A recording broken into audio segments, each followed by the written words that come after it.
Hello guys, আসসালামু আলাইকুম। আমি নাদিয়া চলে এসেছি নতুন একটা ব্লগে। আজকের ব্লগে আমি আপনাদের সাথে শেয়ার করব আমাদের মুভি দেখার এক্সপেরিয়েন্স। তো আমরা গিয়েছিলাম বসুন্ধরায়। দিনটা ছিল মঙ্গলবার। মঙ্গলবার যদিও বসুন্ধরা বন্ধ থাকে, কিন্তু সিনেপ্লেক্স খোলা থাকে।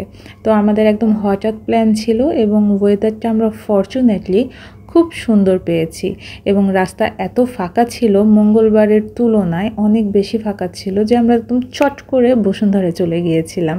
আর মনে হচ্ছিল যে ঈদের ছুটি। তো আমরা একটু ম্যাচিং ম্যাচিং ড্রেস পরেছিলাম, আমরা একটু জুতাটাও ম্যাচিং রাখার চেষ্টা করেছি। আর আমরা আসলে দুজন যাইনি, আমার বড় আপার পুরো ফ্যামিলি গিয়েছিল। তো মঙ্গলবার যেহেতু শপিং কমপ্লেক্স বন্ধ থাকে, বাইরে যে আটতলায় ফুড কোর্টটা থাকে ওইটাও বন্ধ থাকে।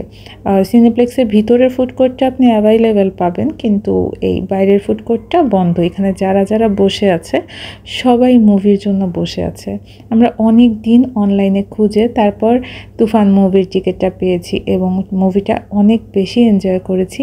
এটা একটা সামাজিক মুভি ছিল, ফ্যামিলির সবাইকে নিয়েই দেখতে পাবেন এবং আমার কাছে অনেক ভালো লেগেছে।